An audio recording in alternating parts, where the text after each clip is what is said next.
Hey everyone, it's Jacqueline for Pixie Dust PhD, and the channel is now 13 months old.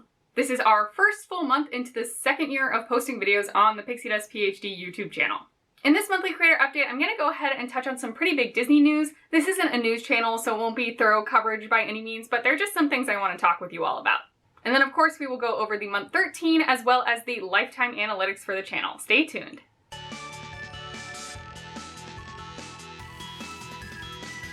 For anyone new to this series, hey, I am Jacqueline. Mostly on my channel we talk about Disney Vacation Club, Walt Disney World, and sometimes other Disney topics. Once a month though, I post a monthly creator update video and I have a whole playlist if you're interested in seeing my growth as a small YouTuber. You can click the card in the corner now to view this playlist, and I'll post a link in the description below. These are unscripted videos where for the first half or so I just ramble about whatever topic I feel like. This month it'll be some Disney news, and then we go over stats for the channel. So first up, let's talk about that Disney news. Towards the end of February, Disney Vacation Club announced that the Grand Californian would be reopening on May 2nd. There were a lot of caveats. Basically the rest of the hotel was closed and amenities would be very limited. In the email where they notified members, they also said that some adjustments they had made to Disney Vacation Club would be ending soon. I'll put the exact text on the screen now, but essentially this read to me like they were implying that the 50% limit on borrowing might be ending soon. So currently, at least as of the day that I'm filming this, there is a 50% limit on borrowing points from your next use year. Typically, you can borrow up to 100% of those points, but since the pandemic, it has been just 50%. Also, as of the day that I'm filming this, I've not yet heard about any updates to this borrowing limit or other policies that have been adjusted. It's only been a couple weeks since this announcement though, so we'll see what's coming down the pike. Lifting that borrowing limit certainly would be something to celebrate. The next news item I want to discuss, we're going sort of chronologically here, is actually the opening of Disneyland. Recently, the state of California announced that theme parks would be allowed to open as early as April 1st. Soon after this announcement though, Disney clarified that Disneyland wouldn't be opening exactly on April 1st, as it does take time to recall all those cast members, do training, and get the parks ready. This will of course be limited capacity at first. The capacity will be tied to the tier of the county that the park is located in. At first, I believe it's going to be limited to 15% capacity. And soon after this announcement from the state of California, Disneyland came out and said that they would actually be opening late April. Again, as of the day I'm recording this, there is no exact date. That could change at any hour though. One of my best friends is a medical doctor that works down in Southern California, and I hear firsthand stories from her pretty frequently. I have kind of mixed feelings about the park opening up in late April, honestly. I feel like if they would just wait even one more month, the vaccination rate would be so much higher. That being said, I am absolutely 100% so ecstatic for all the cast members being called off furlough and getting their jobs back. That is such a huge upside for this. I am so happy for them, and hopefully they are happy to be getting back to work. All in all, this will mean that Disneyland has been closed for over an entire year. I've kept my opinions about this relatively to myself because I don't want to get trolled online, especially on Twitter. But by the time I saw how the country was reacting to the pandemic, or frankly sort of a lack of reacting in the summer, I honestly thought this could be the case, that we wouldn't see Disneyland reopening until much later than Walt Disney World, especially knowing the political climate. I am glad that folks are getting their happy place back. I just ask everyone still be, respectful of the cast members and the rules, and follow the rules and directions, and be respectful of everyone's space while we are still in this pandemic. The next news piece is Disney World announced that Remy's Ratatouille adventure in the France Pavilion at Epcot will be opening on October 1st. This of course coincides with the 50th anniversary of Walt Disney World. This also was a little surprising to me. I have no firsthand knowledge of theme park construction or building rides or anything like that, but a lot of bloggers, vloggers, podcasters, folks on Disney Twitter, etc. have been saying for a while that the ride seems pretty done. In fact, there were a lot of folks even anticipating that they would soft open the ride for like President's Day or definitely by spring break, if not summer at the latest. Now we've got this opening date of October 1st, which is quite far in the future if the ride is indeed ready to go right now. If my fall 2021 Walt Disney World trip goes as planned, we will miss the opening of Remy's Ratatouille adventure by just a couple of weeks. This actually happened to us back in our 2019 trip as well, with Rise of the Resistance opening just a couple of weeks after we were there. Of course, I am a little bit bummed at this fact, but it's not that big of a deal to me because I know we will be back eventually. And honestly, avoiding the crowds of the 50th matters more to me than riding a ride right when it opens. And this was true pre-pandemic. I just have crowd anxiety and I try to avoid it if I can. Moving forward, it will be really interesting to see if October 1st is a hard set opening date or if there is a soft launch. I don't live locally, so I'm not going to be your news source for that, but I think keep an eye out on the internet and you will definitely know if there are select days or weekends or just a general soft launch overall. What makes me most sad about this announcement probably is that the creperie is also opening on October 1st, which means I will not be getting a crepe when I'm down in Walt Disney World, assuming my fall 2021 trip does go forward as planned. Alas, we can always get crepes next time. Disney also announcing the opening date this far in advance I found surprising. I don't track really how far in advance they announce opening dates of things, but I feel like they normally stick to seasons. It'll say, you know, summer 2019 or just in 2018 sometime, etc. They have said October 1st, 2021. That is very specific for Disney in my opinion. It also seems to signal to me that they are ready for that crowd bump to get more attendance based on this ride opening. I think that's interesting because you would have thought that the 50th anniversary maybe would have been enough to see a bump, but I guess they are really doubling down by also introducing this new ride on that day as well. Building on that, I think it's also pretty heavily implied that they are banking on vaccination going pretty smoothly and that the vaccines are working against all of the various variants going around, and therefore that the park capacity can increase. Right now, I believe they're still at 35%, so surely by the 50th anniversary, they want to be higher than that. All signs right now are pointing to that being true. I just think it's interesting for Disney to so publicly sort of bank on that ending up being fact. We'll see how it goes. I am wishing good health to all of you out there. Please stay safe and healthy as much as you can. And finally, in Disney news, this isn't really Disney news, it's sort of personal Disney friend news. Good friend of the channel, Johna, recently it was her birthday, so happy birthday, Johna, and also she finally got her points for her Grand Floridian resale contract. Yay, congrats, I'm so happy for you, and definitely let me know what you end up doing with those points. In general, if it is your birthday or something very fun happens or you get your vaccine, just know I am super happy for you. If I see those posts, I try to let folks know in comments or on Twitter, etc., but I try not to spend my whole life on Twitter, so sometimes I just don't see your posts. If at any time you need a little cheer for something good going on in your life, feel free to tag me over on Twitter or Instagram at PixieDustPhD, and I will definitely provide some fun emojis and an uplifting message. Or, of course, you can always leave a comment down on YouTube, but I tend to do YouTube on my computer, so less emojis. That was some really big Disney news that broke in the last month or so. How do you feel about these announcements? Were there any other big announcements you think are actually more impactful and important that I didn't highlight? Let me know in the comments down below. I am also hopeful that if they're banking on the 50th being a big event and having a lot of folks, especially coming for a ride premiere, that maybe Mickey's Not So Scary Halloween Party will be back in some form. There's no evidence that that's going to be true at all. I'm just selfishly being hopeful for my own trip, I think. I also know a lot of people love that party, so, you know, I am for the joy of all people. Were you already planning on going to the 50th celebration of Walt Disney World and are now extra excited for Remy's Ratatouille adventure? I am sad to be missing it, but hopefully we'll end up going to Paris as our next international trip in the next year and a half, somewhere in there. So, you know, maybe we'll just ride the original before we ever get to the Walt Disney World version. Moving on, let's talk about those month 13 and lifetime analytics. As has become tradition, I'm filming this a bit early. It's a bit early to take analytics, so we are going to jump to future Jacqueline. Thanks, past Jacqueline. It's now been a couple of days, so first let's go ahead and take a look at those month 13 analytics. I pulled these from February 11th through March 10th. During month 13, we got over 3,500 views, which is a huge improvement over month 12, which had about 2,300 views. These views came from over 1,800 unique viewers, so we are approaching 2,000 unique viewers in 1 month, which kind of blows my mind. Interestingly, I got access to some new stats this month, which I'll show you a little bit later, but 189 of these 1,800 viewers were returning viewers. All of these views and viewers led to 387.3 total watch hours on the channel during month 13. This again is a huge improvement over month 12 at around 230 total watch hours. Average view duration this month did tick up a tiny bit. We are now up to 6 minutes and 18 seconds compared to just over 6 minutes last month. Similarly, the percent average view duration also went up a little bit. We are now almost at 43%. Generally speaking though, for a lot of months I've been hovering in that sort of low to mid 40% range. During month 13, we got over 40,000 impressions on the channel. Again, a huge increase from last month, which was over 30,000 impressions. In this month, about 30% of those were impressions from YouTube recommending my content. This is very similar to what we had last month, month 12 at 29.8%. Notably, about 186 of my watch hours during month 13 were from those impressions. So almost half of my total watch time for the month is a direct result of the impressions, and this is why I think this stat is so important. Watch time from those not subscribed in month 13 went down just a tiny bit, just slightly under 0.5% from last month to 70.1%.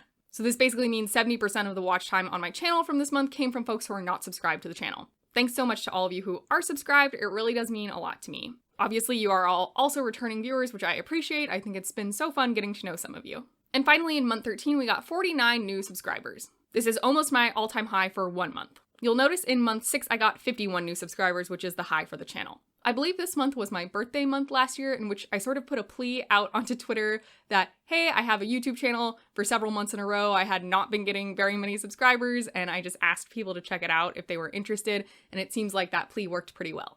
But of course, I only have one birthday and one birthday month a year, so getting 49 subscribers in 1 month outside of a birthday plea and a birthday wish is very exciting to me. That's more than 1.5 subscribers a day, which is a fantastic pace in my opinion. Briefly, let's move away from YouTube and to other social media. On Twitter, I now have 666 followers and I am following 697 accounts. And over on Instagram, I still have 148 followers, the same amount from last month, and I followed 2 more accounts, so now I'm following 245. I still have not posted anything on Instagram. I didn't post it all this month. I didn't post it all last month, so it's probably been something like 10 weeks since I last posted, so I remain surprised I have any followers, honestly. Let's go back to YouTube and on to the lifetime analytics. Lifetime views, we are now approaching 15,000. We are at 14,812 views lifetime for the channel. This is pretty wild to me because last month we just passed 10,000 and now we're approaching 15,000 views. For all of you watching my videos and sharing with your friends, thank you so much. And similarly, watch hours, we are almost at 1,500 watch hours now at 1,461. Last month we had just surpassed 1,000 watch hours, so again, I remain incredibly surprised and thankful. Lifetime average view duration ticked up a little bit, just a few seconds. We are now at 5 minutes 55 seconds, so almost 6 full minutes on average. The idea of the channel was to try to keep videos short, around 10-ish minutes. I have a hard time keeping to that 10-minute limit. Honestly, a lot of my videos recently have been a little bit longer, closer to the 15 to 20 minute mark, because I am just talking about certain topics where I feel like a level of detail is needed that takes a longer amount of time. So 6 minutes on a 10-minute video is very great. 6 minutes on a 15 to 18-minute video feels a little bit worse. And you can see that reflected in the average percent view duration, which now lifetime is 43.5%, so folks are viewing under half of my videos on average. It kind of is what it is, honestly. I feel like I have found my niche with my audience in that, sure, I'm not for everyone, but for the folks that really value what I do, I think they know even when I put out a 15 or 18-minute video that a majority of it will be quality information and useful, so they do stick around. So thanks to all of you who do that. Lifetime number of impressions on the channel now is approaching 200,000. We are at over 185,000 impressions. Given how the past couple of months have gone, I fully anticipate that by month 14 we will be over at 200,000 lifetime total. And the impressions from YouTube lifetime has ticked up. In month 11, we were hovering around 20%, and we were pretty close to that for several months prior. Last month, it ticked up about 2%, and we got another approximate 2% tick up this month. So lifetime on the channel now, we are at 24.2% of my impressions coming from YouTube or recommending my content. As I mentioned earlier in the month 13 stats, this is honestly one of the more important stats to me. This is how I get more watch hours, this is how I get new viewers, and hopefully those viewers like my content and stick around. So I'm really pleased to see this increase. Watch time from those not subscribed this month did increase, which is worse. In this case, lower is better. So we are at 67.8% lifetime now. It's about 1% higher than last month. Considering the huge amount of views and unique viewers I got though, I'm not surprised to see this trend in the wrong direction because most of those views and unique viewers, of course, did not convert into new subscribers.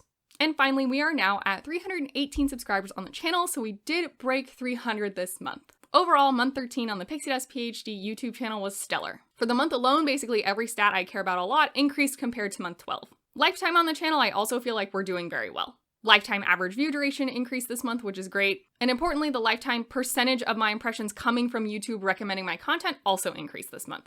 We did have a couple stats lifetime go in the wrong direction, but I'm not too hung up about any of it. And before we wrap up, I just want to show you 2 more things from the YouTube Studio platform itself. First is the top videos in this period from February 11th to March 10th, so for month 13. My 2021 Walt Disney World trip planning videos are doing really well, and surprisingly so is the PhotoPass video. Next is the private VIP tours at Walt Disney World, and then the Disney Rewards Visa credit card by Chase.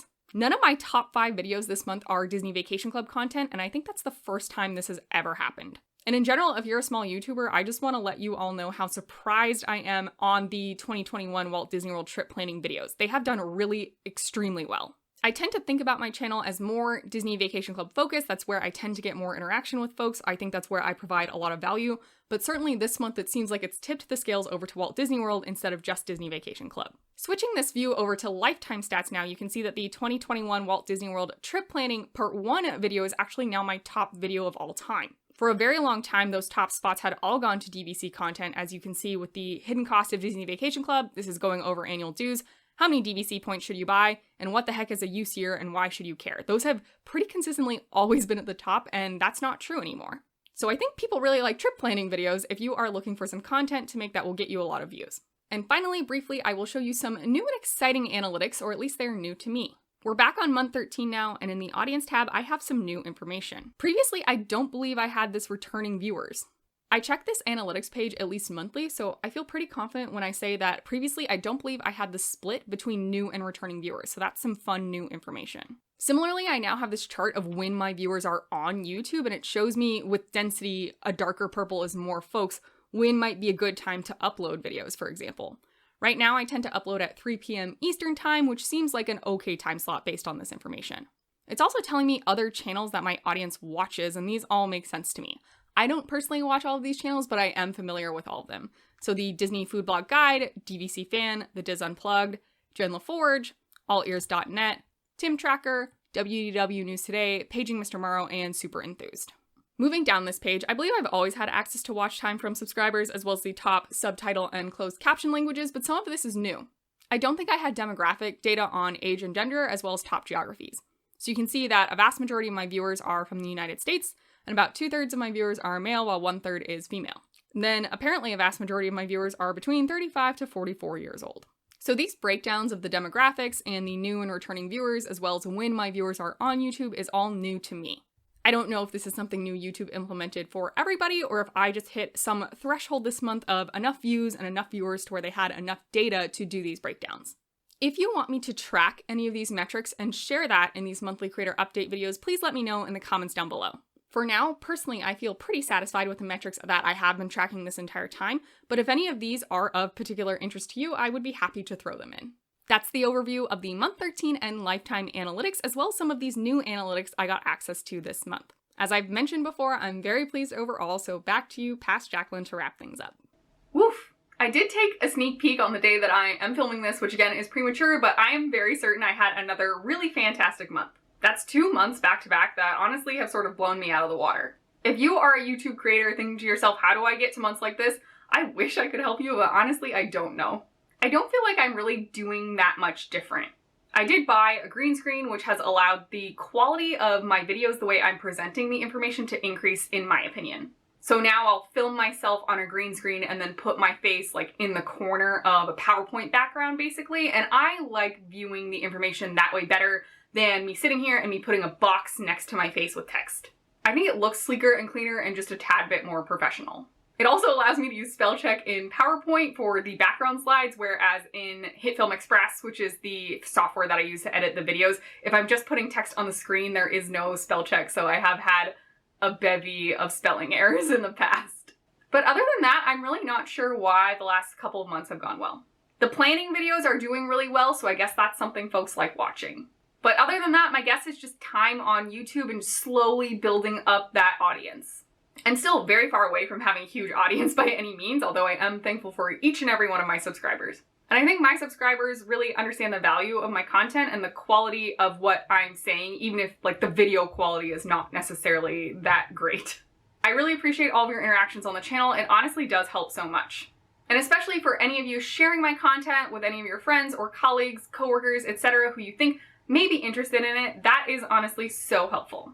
YouTube search and Google search does a lot, but folks actually personally recommending my content, saying, hey, this is quality, she has good information, she gets to the point, I think you'll like the way she explains things, means way more than just a random Google search. Whether you are pretty new to the channel or you've been around for months and months, thank you again, I really do genuinely appreciate it. If you find this monthly creator update video, especially those peeks into my analytics, please go ahead and hit that thumbs up button to like the video and consider subscribing to the channel if you aren't already. You can ring the bell icon to receive notifications whenever I post new videos. Subscribing is completely free for you and it helps me out so much. I am really jazzed about the content I'm putting out in March. We began the month going over what we know about the waitlist and my experience with the waitlist, as well as some tips from cast members for the DVC waitlist. Then just a few days ago, I showed you an almost live look into my 7-month booking window experience with Disney Vacation Club. This also serves as sort of part 3 of my Walt Disney World planning for 2021. Here we are wrapping up accommodations finally.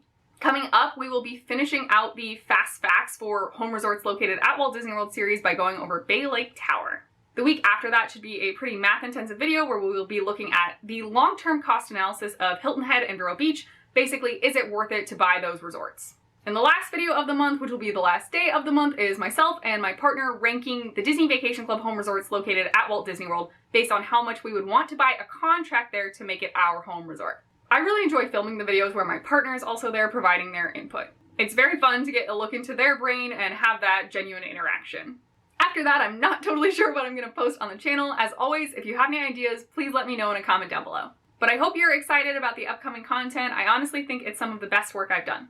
Thank you for watching this monthly creator update video. I know it's not the main purpose of the channel, but I really do appreciate getting to interact with you in this more informal setting. I hope the rest of your day is practically perfect in every way, and we'll see you real soon at Pixie Dust PhD.